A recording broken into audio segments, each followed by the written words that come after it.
예, 교수님 모시고 오늘 또 시국대단 시간입니다. 예, 안녕하십니까. 예, 오늘은 제목을 예. 좀 약간 특이한 제목입니다. 어떻게요? 선거가 민주주의 꽃이라고 하지 않습니까? 예, 그렇죠. 근데 제가 볼 때 대한민국 선거를 계속 지켜보니까 이게 민주주의 꽃이 아니고 민주주의의 적이다. 민주주의 악이다. 예, 예. 그래서 오늘 그렇게 이제 제목을 잡아봤습니다. 그것도 좀 역설적이네요. 예, 정치학 교과서는 선거가 민주주의 꽃이라고 하죠. 선거관리위원회 그 딱 사무실 앞에 기타 등등 가면은 이게 그 자기들 캐치프레이즈 이제 슬로건이 민주주의 꽃 선거관리위원회 뭐 이렇게 해놨거든요. 또 그것도 자화자찬하네. 근데 선관위를 보면은 지금 행하는 걸 보면은 이 민주적일 수 없는 일들을 너무 많이 행하고 있습니다. 그렇죠. 이번 선거에 있어서도 네. 누구 편인지 선거관리위원회야말로 정치적 중립, 독립성을 지켜야 되고, 그 선거법에도 선관위 직원이 정치적 중립 의무를 지키지 않으면은 가중처벌받게 돼 있어요. 그러니까 어떻게 보면 일반 국민들이 특히 정치 시즌에는 어떤 정당이라든가 선거 후보를 적시하면서 허위 사실을 갖고 만약에 공포한다든가 할 때는 뭐 법적 처벌을 받겠지만은 그렇죠. 이번에 뭐 우리가 뉴스에 나와서 다 아시다시피 이 선거 왜 치릅니까? 할 수 있는 얘기 아니에요? 집권당이 성폭력, 성폭행으로 치르는 거죠. 아니 근데 그래서 이제 그 우리 여성 민우에 하여튼 그 성추행 당한 그 여성분을 보호하기 위한 그런 단체들이 나와서 자신의 의견 이 선거 왜 치릅니까? 아주 좋은 프로이. 그러니까 선관위에서 그런 현수막은 내걸면 안 된다. 선거법 위반이다. 왜 선거법 위반이냐? 아까 박인환 교수님께서 쭉 설명하는 대로 그렇게 해서 유추가 되어서 민주당에 마이너스가 될 수 있다. 불리하다. 그래서 선거법 위반이다. 이렇게까지 유추 확대 해석해서 이게 불법이다. 이런 것까지 이렇게까지 지금 선관위가 앞장서서. 그렇죠. 앞장서서. 그래서 지금 지적하신 대로 사실을 사실대로 이야기해도 자기들이 뜨끔하니까 자기들이한테 불리하면은 선거법 위반을 갖다 들이대거든요. 대표적으로 내로남불 찍지 말자 하면은 민주당이 내로남불이라 아니라고 하면 되지. 찔끔해서 그것도 선거법 위반으로 쓰지 못하게 했다고.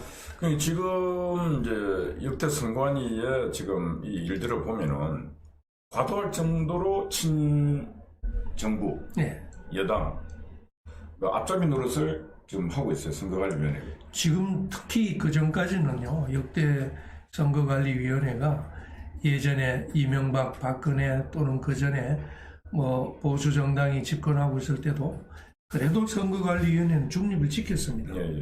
또 이런 말씀이 없었거든요. 근데 유독 문재인 정권에 들어와서 선거관리위원회가 선거관리위원회를 조직하고 구성할 때부터 사실 말이 많은 건 알고 있었지요. 그렇죠. 선거관리위원회 상임위원, 그러니까 제2인자. 실질적으로 위원장은 대법관을 겸직하기 때문에 상근이 아닙니다.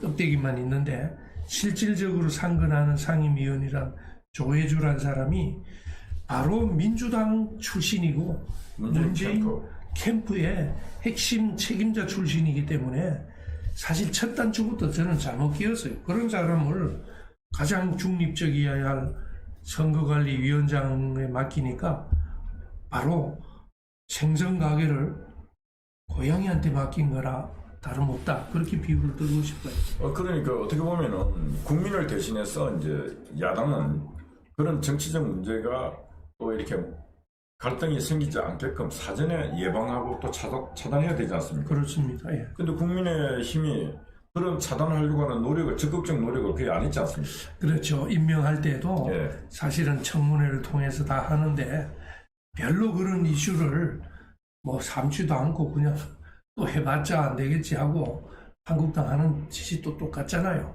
또 뭐 그렇게 넘어갔겠죠. 그러니까 선거관리위원회는 어떻게 되든 간에 그 선거를 치러낼 때 운동 경기를 놓고 봤을 때는 심판관들인데 심판관들을 이미 상대편이 추천하는 심판관들로 거의 다 도배를 하고 그렇습니다. 자기들이 추천한 사람은 한두 명, 좀 두 명밖에 없잖아요. 그래서 이 게임은 하는데 게임 자체가 이미 기울어진 운동장에 심판관까지도 재판관까지도 그쪽 편 8대2. 그렇죠. 그리고 하나만 하네. 예.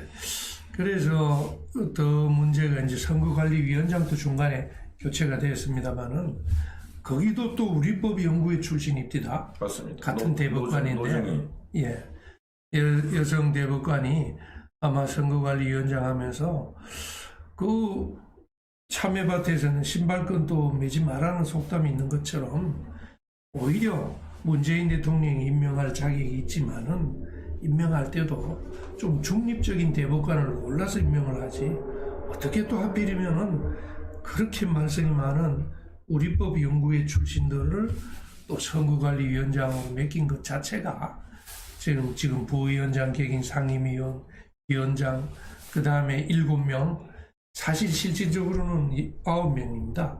전체 9명 중에 7명이 전부 대통령, 대법원장 등 지금 집권당 측에서 임명한 사람이 9명입니다. 그래서 사실은 거기서부터 불공정하게 출발을 했지요. 그런데 국민의힘당은 또 무기력하게 또 뻔히 또 쳐다보고만 있죠. 그러니까 제가 볼 때는 이 민주주의의 꽃이 선거라고 하는데 그만큼 이제 중요하다는 거 아니겠습니까? 예. 선거 행위가 관리가 그 다음에 결과가 문제가 된다면은 이거는 민주주의일 수가 없는 거 아니에요? 그렇습니다. 예. 근데 그걸 뻔히 알면서 지금 국민의힘이 그런 자들을 심판관으로 앉히는데 그냥 묵인하고 침묵하고 무기력하게 있었죠. 뭐 결과가 그렇게 되어버리는 상황에서 지난 4.15 이제 총선 선거에 대해서도 우리 우파 시민사회에서는 이게 부정이다. 그렇습니다.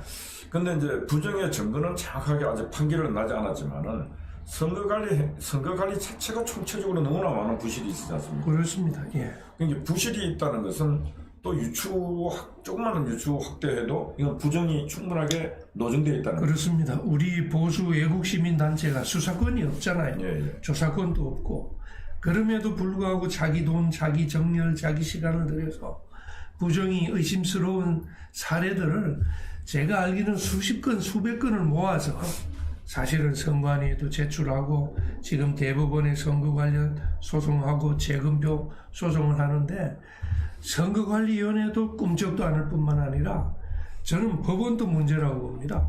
임기가 지날 때까지 이놈의 법원조차도 지금 김명수 물러나라고 지금 또 계속 우리가 그 시위를 하고 있지 않습니까? 비상국민연대에서.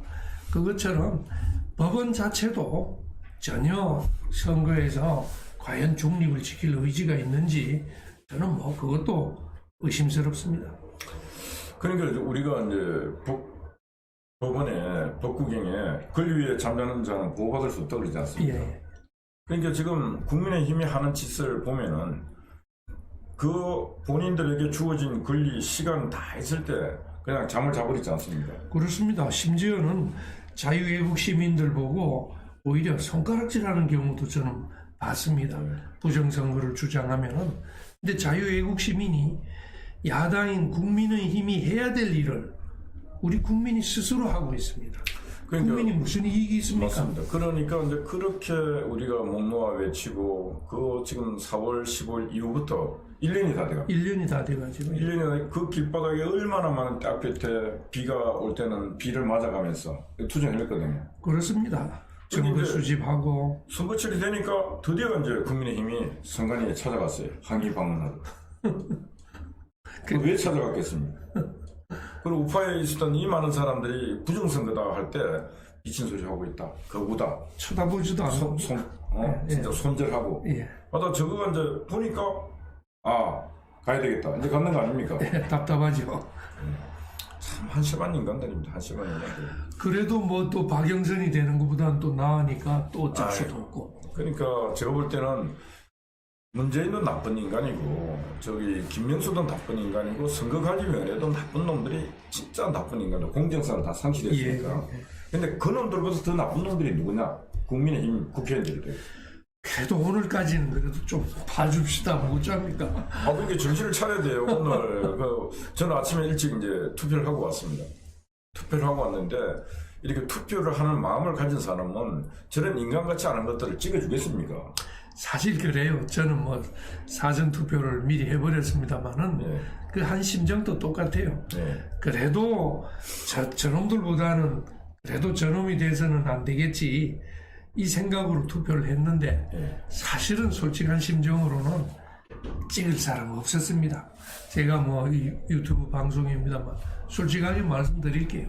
정말 찍을 사람 없었는데 그냥 눈 딱 감고 찍었습니다. 그러니까 이제 우리 대한민국의 이 정치 현실이 진짜 삼류, 사류, 진짜 쓰레기 정치를 하는 이유가 대한민국의 경제는 국민들이 선택할 수 있는 선택지가 참 많아요. 네. 상품도 뭐 컬러 TV도 뭐 종류가 여러 가지고 스마트폰도 여러 가지고 그렇죠. 뭔가 네. 여러 가지 선택지가 있는데 이 정치는 보수든 진보든 간에 선택지가 없다는 거죠. 그렇죠. 그게 이제 속상하죠. 미워도 다시 한번 오죽하면 뭐 그런 말까지 뭐 집토끼가 어디 가겠느냐 뭐 우리가 이런 소리 들으면서 계속 해야 된다는 게 자기 돈 들여 자기 시간 들여 이렇게 목 놓아 외치는 게 참 어떤 데는 스스로가 봐도 참 맥빠지죠. 하여튼 뭐 오늘 앞에 큰 제목은 선거 민주주의 꽃이 아니고 민주주의 적이다. 근데 그 중에 하나가 이제 아까 선거에 있었던 전반적 관리 문제라든가 예. 또 그다음 선거에 지금 관리위원회 핵심 인력들이 거의 한쪽 편향으로 다 되어버렸다. 예. 그래서 지금 이 상태에서 선거를 계속 해봤자 민주주의의 발전이 아니고 민주주의 퇴보밖에 없다. 예. 이런 말씀을 드리면서 제가 왜 또 이런 제목을 정했냐면은 이번 선거를 치르면서 들어가는 비용이 거의 900억, 1000억 들어가잖아요. 예, 1000억 가까이 되죠. 아마 후보가 개인적으로 쓰는 돈을 하면 1000억도 훨씬 넘을 거예요. 예, 1000억이라는 돈이 안 들어야 될 돈이 들지 않습니까? 예, 예. 그 1000억이라는 돈을 갖고 차라리 우리 청년들 집을 임대주택을 주든지 예. 아니면 스타트업 창업 기업을 만드는데 1000억을 파운데이션 재단으로 지원금으로 쓰든지 1억씩만 청년들한테 예. 벤처기업 나눠주면은 1000명한테 주는 거 아니에요? 1000개 기업이 하나 생길 수가 있네요. 그러니까 진짜 그것도 어떤 시장직을 잘 수행하다가 불의의 사고로 유구가 생겼다든가 그렇죠. 그런 몰라도 아니 왜 저 시장 잘하겠다 기 들어가고 우리 딸들을 성추행을 하고 그것도 한두 해도 아니고 예, 그것도 진짜 참 싫다는데도 또 왜 그래? 젊은 아가씨들을 손대고 찝쩍거리고 추잡스러운 짓을 하다가 그러면 양심이 있으면 그 당에서는 또 후보를 안 내야 되는 거 아니에요? 예. 그러면 선거 비용이 이렇게 또 많이도 안 들고 과일도 안 들 거 아닙니까? 예. 그런데 이런 악독한 짓을 해놓고 또 후보를 내면서 또 이 마타도를 하고 하니까 이 과열되고 비용들은 많이 들지 않습니까? 그렇죠. 거기다가 또 한 번 더 계속하게 해달라고 또 마지막에는 질질 울고 불고 짜고 하던데 지금 선관위를 믿을 수 없다고 했지만 한마디를 꼭 덧붙인다면은 저는 이번 선거조차도 이제 오늘 저녁이면 결판이 나겠습니다만은 8시까지 투표거든요. 당일날은 8시 이후에는 결판이 나겠습니다만은 이번 선거마저 민주당이 이긴다면은 저는 선관위는 틀림없이 부정선거라고 이번 방송에 제가 미리 좀 선언을 하겠습니다. 이번 선거만큼 만약 민주당이 이긴다면은 저는 이제 희망도 없을 뿐만 아니라 선관위가 부정선거하는 걸 도와줬거나 직접 했거나 알고도 모른 척 했거나 저는 셋 중에 하나. 아니 이겁니다. 이번 선거가 만약에 부산하고는 서울 그다음 몇 군데 있겠지만 네. 보궐이 이번 선거에 만약에 시민들의 여론, 국민의 여론을 왜곡해서 만약에 결과치가 왜곡된다면은 바로 선거 보전 신청하면서 부정선거 이거 바로 이번에는 다 해야 됩니다. 국민의힘도. 예. 그래서 소송까지 할 필요도 없이 저는 투표하면 다 까봐야 돼요. 예. 그러고 난 뒤에 이제 국민들이 다 들고 일어나야 됩니다. 네. 들고 일어나야 된다고 보는 게 민주주의 꽃이라고 하는 선거가 네. 예를 들어서 선관위가 개입이 됐다면은 재판이고 할 필요가 없죠. 국민의 저항권이야말로 바로 이때서 먹는 겁니다. 맞습니다. 그래서 어떻게 보면은 저는 그렇게 생각합니다. 이번에 만약에 이미 정해져 있는 여론 거의 20% 이상 차이도 나고 했지 않습니까? 그렇죠. 벌써 여론조사는 다 끝나 있는데 그럼에도 불구하고 이 며칠 사이에 판세가 뒤집어지는 이런 행위가 일어난다는 것은 국가와 국민을 우습게 보고 나쁜 짓을 했다. 네. 악한 짓을 했다. 그렇게 확신이 듭니다. 예, 그리고 민주주의에 공적인 행동을 했다. 예. 더 이상 이제 국민은 침묵하고 있으면 안 된다. 예. 그게 그래서 오늘 그 제목을 또 잘 정하셨네요. 예. 그래서 지금 이제 선거 동문제 얘기했는데 서울시장 선거 같은 경우도 지금 보면은 한 1,000억 드는데 이 보글로 서울 부산 이게 대한민국에 선거가 너무 많은 것 같아요. 맞습니다. 선거가 너무 많아서 거의 1년에 한 번씩 선거를 선거를 치르면 제일 큰 문제가 국민 간의 갈등입니다. 예.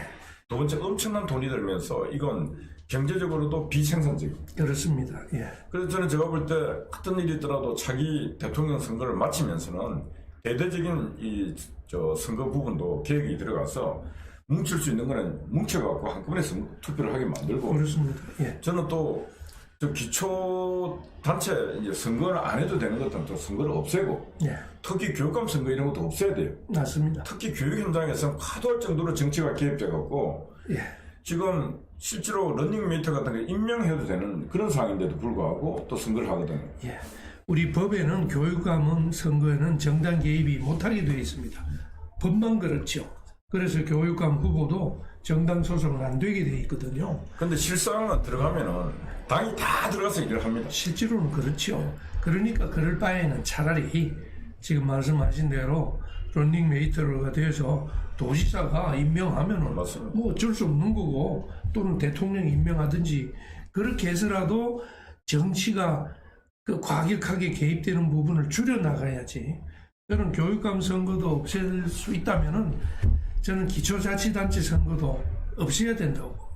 그래서 제가 볼 때는 이제 도지사가 되고 뭐가 되면은 광역 자치단체장들이 그 임명을 하는 것도 무방하다고 보거든요. 이번에 예를 들어서 국민의힘당에서 서울시장을 차지하면은 국민의힘당에서 구청장이나 그 이하 기초자치단체를 임명을 해야지 서울시장은 국민의힘당에서 각 구청장은 민주당에서 하면은 이 서울시가 또 개판이 되지 않습니까?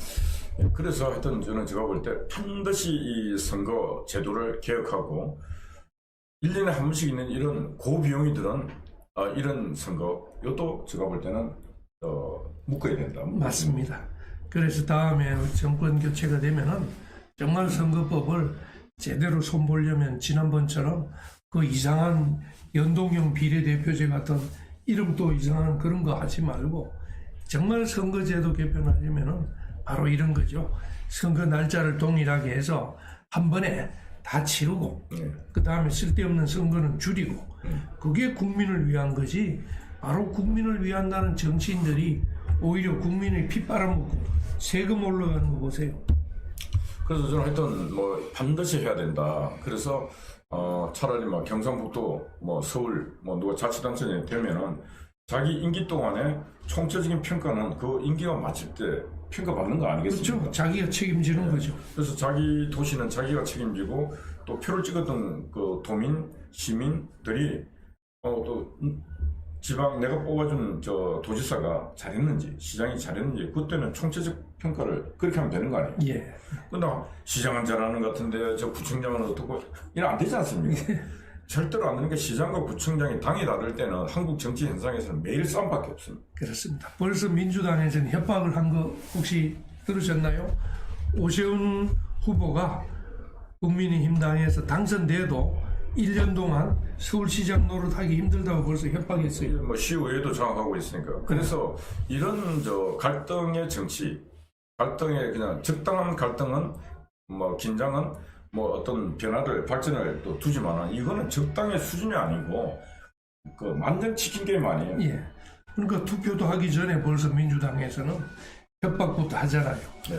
오세훈이 찍으면은 나라가 서울시 행정이 개판될 거라면서 미리 겁을 주고 국민의힘당 후보를 찍지 말라는 거 하니까 사실은 그것도 참 아무리 선거운동이 개판이라고 하지만은 합당한 태도는 아니라고 봅니다.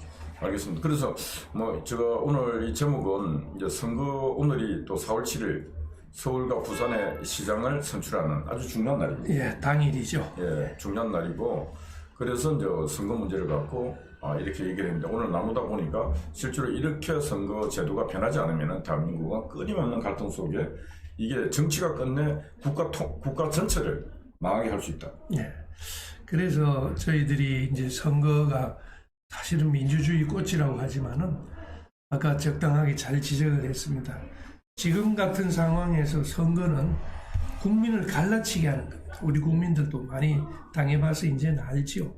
여당, 야당 하면서 보수, 진보 하면서 이렇게 또 같은 보수 쪽에서도 그군이 뭐 무슨 판이 하면서 또 갈라치게 하고 또 좌파들도 종북 좌판이 무슨 판이 하고 또 갈라치게 하는 이재명 판이 무슨 판이 이런 식으로 그것도 거의 1년에 한 번씩 전 국민을 줄 세우는 이런 선거라면은 차라리 좀 통합을 해서 몇 년 만에 한 번씩 하는 그런 걸로 하는 것이 훨씬 낫다는 것을 말씀드리고 있습니다. 예, 이제 요 선거 부분은 요만큼 해놓고 공수처 부분을 갖고 이제 또 말씀을 좀 나눠야 될 것 같습니다. 예. 지금 뭐 공수처가 이제 시작했죠. 시작은 됐는데 지금 꼬리꼬리 아닙니다. 그래서 공수처장은 무슨 면목으로 월급을 받아먹고 있는지 모르겠습니다. 지금 뭐 공수처장 사퇴하라고 지금 이제 압박도 상당히 강하고. 그렇죠. 두 번째는 제가 볼 때 공수처장이 처장으로서 자기의 신분과 직위를 누릴 수 있는 그런 자질이 안 되는 것 같아요. 네. 그래서 공수처장은 사실은 매일 출근하면서도 창피할 것 같은데 우리 코로나 때문에 고생하는 우리 국민들 눈으로 보면은 제일 편한 직업 같아요. 그 차도 보니까 최고 고급이래요. 뭐 제네시스, 뭐 리무진. 지금 제네시스 중에서도 제일 좋은 90이랍니다. 모릅니다. 그 리무진이니까 뭐. 그 옛날에 에코스급이라는데 그거 기사 달린 차를 공짜로 타고 다니면서 따박따박 월급 받으니까 코로나 때문에 사업하기 어려운 우리 중소상인들은 열불나게 생겼어요. 근데 이제 제가 그 교수님은 이제 그 내용을 잘 아니까 공수처장의 직위하고 이성윤의 직위하고 둘이가 뭐 공수처장이 높은 거 아니에요? 원래는 높지요. 원래는 높은데 왜냐하면은 공수처장은 그래도 장관급입니다. 어쨌든 우리나라 민주당엔 자리 만드는데 선수들이니까 또 장관급을 국민 세금으로 또 하나 만들었지요. 이성윤이는 법무부 장관 또는 총장 미치기 때문에 차관급이네. 직접 비교할 바는 아니죠. 근데 지금 이성윤이가 모시고 갔죠. 저 공수처장이 이성윤이를 모시고 에스코트하고 가서 피의자를 조사를 하는 것도 완전히 조사가 아니고 그 피의자를 데리고 간 게 아니고 상급자를 모시고 가는 그런 행동을 다 했다 이거죠. 저도 그 동영상 CCTV 공개된 걸 보니까 기가 찬 게 보통 잡아가거나 하면은 양쪽에 호송하는 사람이 있거나 아니면 그렇지 않더라도 하급자라면은 앞좌석에 태웁니다. 그런데 저는 정말 놀라운 점이 그 차가 지금 초대 공수처장의 차입니다. 의 관용차에 어느 자리에 태우냐면은 공수처장이 앉는 그 자리에 이성윤이가 타고 갔어요. 저는 그거 보고 기가 탁 막힙니다.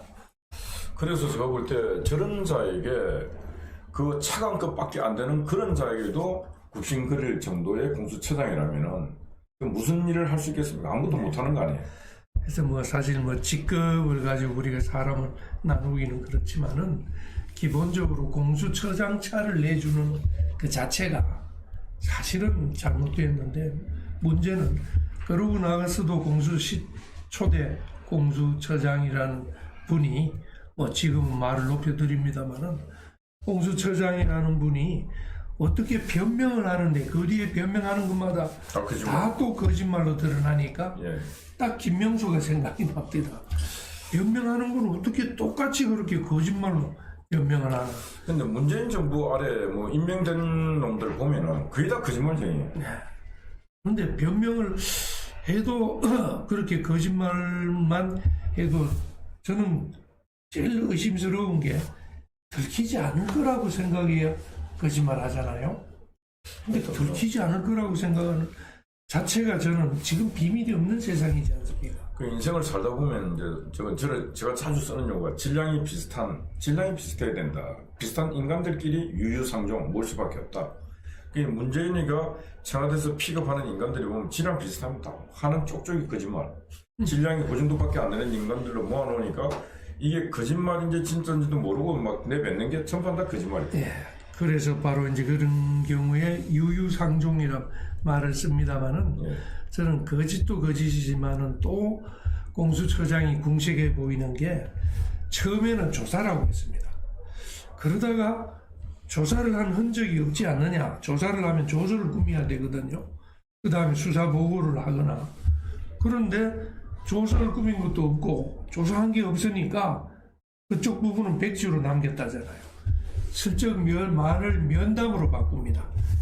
고급차, 관용차로 모시고 간 게 들키니까 조사가 아니고 면담같이 면담했다고 발표를 했다가 아니 어떻게 피의자를 면담하느냐.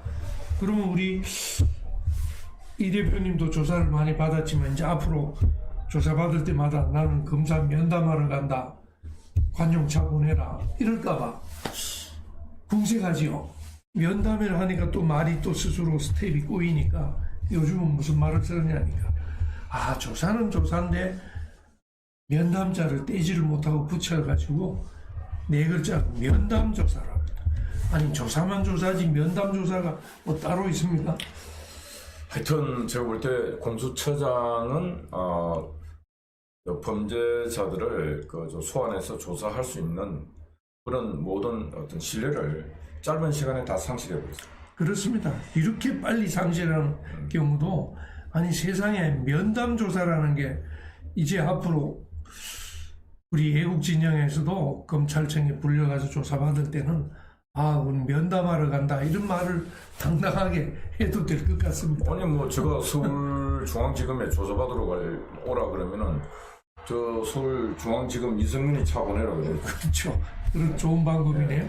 이성윤 차 보내고 이제 조사가 아니고 면담하러 가니까 이성윤이가 좀 나오라고 그렇게 해야 될 것 같습니다. 예, 그래서 참 그런 걸 보면은 진짜 문재인 정부에서 만들어낸 각종 공조직 이런 것들은 진짜 진실과 뭔가 국익을 위해서 만든 게 아니고 그 정치적인 목적을 위해서 만들다 보니까 저렇게 부실할 수밖에 없네. 부실하게 만들었죠. 예. 정말 저는 공수처장은 아마 임기도 못 채울 뿐만 아니라 저는 공수처 자체를 정권을 되찾게 되면 제일 먼저 폐지해야 될 게 공수처도 공수처고 우리 지난번 이야기했습니다만 여가부도 폐지돼야 되고 통일부도 폐지돼야 되고 교육부도 폐지돼야 되고 그런 검토를 한 중에 공수처도 당연히 폐지돼야 될 쓸데없는 조직입니다. 예, 그래서 이제 보면은 공수처가 역시나 국민에게 실망을 안겨줬는데 그래도 이번에 검찰을 수원지검에서 하는 걸 보면은 그래도 차기근 하고 이규원이가 딱 해서 기소를 했지요. 기소를 해버렸다. 예. 근데 그런 것도 보면은 공수처에서는 조사만 하고 기소는 우리가 하겠다. 검찰에서는 무슨 소리냐 해버리는 거 아니에요. 잘했는 거 아니에요. 그렇습니다. 그래서 지금 공수처장이 입장이 곤란하게 된 게 공수처는 아직 1호 사건을 하기도 전에 공수처장이 입건된 건 아시죠? 우리 시민단체하고 한변에서 공수처장을 고발했습니다. 이제는 공수처장이 검찰에 불려가야 됩니다. 그럼 공수처장이 피의자가 돼요. 그러니까 공수처는 설립되고 나서 제1호 사건 시작도 하기 전에 공수처장이 피의자로 입건돼서 조사를 받는 신세가 됐으니까 사실 공수처는 이것만 봐도 문 닫아야죠. 어떻게 공수처장이 검찰에 불려가서 1호로 조사부터 받고 시작을 합니까? 그 공수처에 또 어플라이 했던 검사들 또 많이 했는데 지금 19명이 이렇게 뽑아놨다 그랬는데 거기도 보니까 그 말도 많고 탈도 많은 진혜원 여자검사 동부지검 그건 검사일 수도 없는데. 그것도 일종의 코미디죠. 저도 근데 이제 거기 이제 신청했는데 그래도 공수처에서는 잘랐더라고요. 그걸 예를 들어서 그 검사를 공수처 검사로 임용하는 순간 공수처장도 그래도 머리가 돌아가면 어떨지 생각이 나잖아요. 진영은도 그거 갔어야 되는데. 가고 완전히 이제 코미디가 돼서. 그러면 추미애 같이 제2의 추미애가 되겠죠. 아니, 그 공수처가 뭐 빨리 국민들, 에이, 이거 진짜 말 그대로 뭐 빌공짜 수사 뭐 숫자 뭐 하는 곳이 돼갖고. 예, 뭐 공수처 이름대로 빌공짜 손수자 쓰면 공수거, 공수래 공수거, 공수처. 하여튼 막 그렇습니다. 그래서 지금 보면은 그래도 대한민국 검찰이 유일하게 대한민국의 어떤 공무원 조직 중에 유일하게 그래도 국민들의 마음을 그래도 좀 이렇게 이해도 하고 국민들이 원하는 방향으로 또 진보를 하고 있고 하고 있는 집단은 유일하게 검찰청 같아요. 예. 그러니까 또 우리 저명하신 박범계 장관님께서 또 열받으셔서 또 검찰을 또 한번 혼내주라고 또 지시했지요. 수사 지휘를 해서 누굽니까? 김학의 법무부 차관 불법 출국 금지 사건을 조사하고 있는 그 검사들이 수사 기밀을 누설했다. 피사실을 공표를 했다면서 또 감찰 지시를 또 한 거예요. 왜 그러냐고 자세히 보니까 불법 지시를 한 불법 출국 금지 지시를 한 계기가 청와대 그 당시에 비서관인지 행정관인지 하는 청와대 핵심 인사랑 이규원 검사하고 미리 소통을 해서 했다는 게 단서가 드러났습니다. 그게 뉴스에 보도되니까 박범계가 어떠구나 싶어가지고 또 미친 배처럼 또 달라붙었대요. 지금 보니까 청와대 뭐 민정비서관 그 친구가 모든 사건의 중심에 있고 그래서 제가 볼 때는 그 민정비서관 그 김광철인가 그걸 잡아갖고 이광철인가 그걸 잡아와야 돼요. 그래서 지금 수사대상에 올라가 있습니다. 그 지금 검찰에 수사대상으로 올라가 있는 사람은 이성윤뿐만 아니라 또 지난번에 박 장관 그 초대 문재인 정권 때 박 장관 있죠. 그 다음에 차관하고 줄줄이 수사대상으로 지금 올라가 있는데 검찰에서 불러도 지금 뭐 소환해도 오지도 않는다고 하네요. 이성윤이부터 해서. 이제 뭐 마무리를 하면서 오늘 이제 선거 얘기했고 이제 공수처 얘기했고 했는데 오늘이 이제 저희들 자유연대 한미동맹 오늘이 이제 365일 되는 날입니다. 그래서 그 한미동맹에 대해서 짧게 서로 이제 대화를 좀 하고 마무리하도록 하겠습니다. 예. 먼저 그 오늘이 미 대사관 앞에서 우리가 그 좌파들이 대사관을 그 위협하던 그 행태를 중단시키고 그 위치를 점령을 한 지가 딱 1년 되는 날이죠. 오늘 딱 1년 되는 날. 거기에 대해서 좀 우리 이 대표님이 뭐 행사 준비하는 게 있으면 소개를 좀 해주시죠. 지금 뭐 똑같습니다. 악이 창궐해서 악이 행사를 할 때 자기가 선하다고 하는 사람들이 구경만 하고 있으면 악한 세상이 됩니다. 근데 우리는 그 긴 세월 동안에 그들이 미군 철거하라 하고 뭐 이렇게 반미 활동을 할 때 우리는 구경만 하고 있습니다. 그러다 보니까 미국 대사관 주변이 완전히 그 붉은 옷을 입은 민주당의 소굴이 되어버렸어요. 그걸 저희들이 늦게 알고 이제 그들을 다 쫓아낸 게 딱 1년 되는 날이고 또 일본 대사관도 그 윤명희가 국민을 상대로 28년 동안 사기칠 때 우리는 구경만 하고 있습니다. 그런데 그걸 쫓아낸 지도 거의 1년 가까이 돼가고 있습니다. 그랬죠. 그래서 이승만 대통령이 1953년 10월 1일 전쟁이 마치고 난 뒤에 10월 1일 날 한미 상호 방위 조약을 체결하고 그러는데 국민에게 내건 성명서에서 이 조약이 여러 후손들에게 크나큰 혜택이 될 것이다. 근데 이승만 대통령의 예언대로 우리는 큰 혜택을 보면서 이렇게 살아왔습니다. 그렇죠. 한미 동맹을 기초로 해서 전쟁의 북한의 전 침략 야욕을 막고 나머지 국력을 경제, 민주화, 근대화, 산업화에 힘을 쏟아서 그나마 세계 10위권 국가를 만들었죠. 그런데 어떤 이런 귀중한 조약을 정치권도 다 버려버리고 일반 국민도 잊어버리고 빨갱이들이 그 조약을 완전히 폐기시키려고 지금 목숨을 걸고 투쟁하고 있음에도 불구하고 우리들이 다 잊고 있지 않습니까?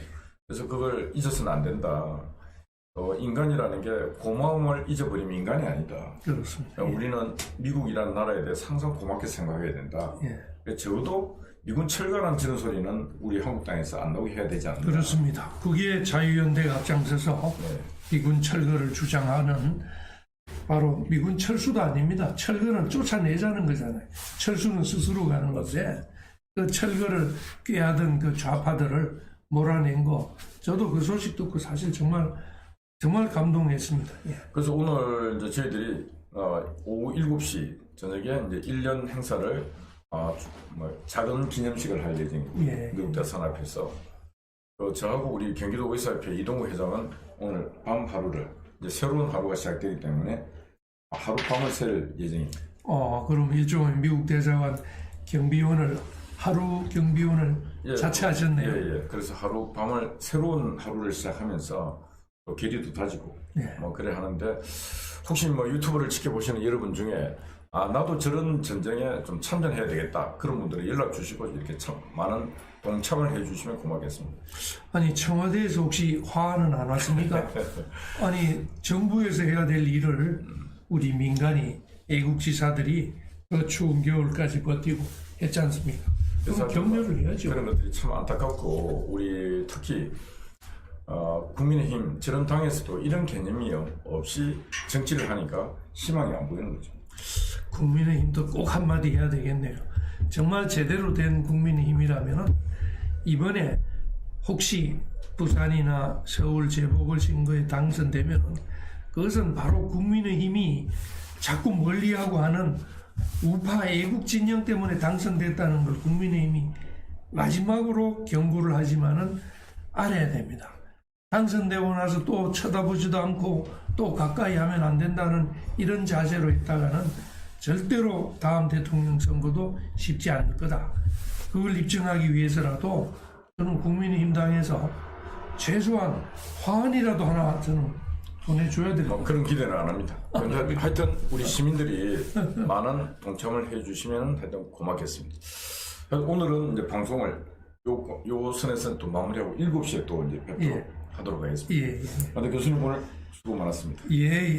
오늘 선거 날이고 해서 아직까지 투표 안 하신 분들은 꼭 가서 투표를 해서 이번에는 그냥 이기는 게 아니라 압도적으로 이길 수 있도록 끝까지 분투해 주시기 바랍니다. 감사합니다. 고맙습니다. 감사합니다.